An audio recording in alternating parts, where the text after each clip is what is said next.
Hi, I'm Oliver Grenham. I'm the Chief Education Officer in Adams County School District 50, and I'm going to talk a little bit tonight about the big topic of competency-based education. It's very in vogue in the literature, but there's been a lot of new developments, even though this has been around since the 1960s in some form or other. When we think of successful kids, these are the characteristics that we want, both as a parent and as an educator, and this is what employers say they want as well. They want employees with these skills, but yet they moan that the kids are not coming to them with these skills. And as schools, we spend a lot of time on the very first one and tend to ignore the rest. But looking at the amount of information that's coming forward all the time, it's doubling at a very, very exponential rate.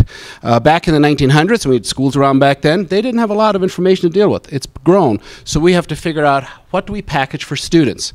From industrial trends, as we look at the information that's available there is less and less routine work occurring for graduates. It's occurring perhaps in third world countries where there's less educated population, or machines and computers are doing it. So we end up where we need to have learning for all our students, not just some, for all. Here are two of the issues that we see in today's system. We have a lot of students dropping out across the nation, 7,000. We have a lot of students that do not reach proficiency. What are we doing about it? We need to get to this moral imperative of learning for every single student because of the way the global economy is beginning to work. We're not competing locally, we're competing globally. So we haven't been sitting on our hands. We have been making some changes, but my favorite quote from Albert Einstein is this one right here. We need to think differently about how we're doing our work. We need to think not just in fragments, but we need to think in whole systems approach as to how we change what it is we do. And in my school district, Adams 50, we think schooling should be more like Ride the Rockies. I had a friend who did this back in 2009, so I kind of got interested in what he was doing, why he was doing it. It's a race. And this particular one in 2009 is 380 miles. They have since increased the distance, so I guess they've raised their expectations.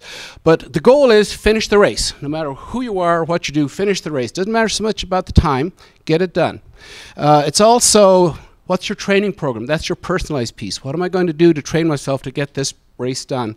And then the services are provide emergency services, repair service along the way. That's exactly what our competence-based model is. It's based on those four tenets. Learning matters the most, get it done. Time matters the least, time's the variable. Personalized delivery, how do I access my education as a student? And then breaking that out and what the learning matters the most. Look like these are some of the characteristics. I'm not going to go into each one of them, but we have our students in levels based according to performance, demonstrated performance. They move at any point during the year, so time's the variable. If I'm ready and done with this level, I've shown my evidence, I move on to the next level. And that happens at any point, and when kids come back at the end of the summer, they pick up where they left off from the year before. Personalized delivery is, what does that student need? And I'll use one example there. It's goals. They do goal setting with their teachers. They do short and long-term goals. The goals provide the structure and the motivation for the learning to happen within the time frame for it to happen, and that gives the student choice and voice. So it acts as a promoter in terms of their learning.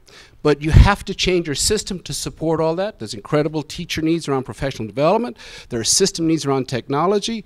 You have to get everybody on the same page to be able to provide that across the system, because the journey for a preschool kid should be consistent all the way through to graduation.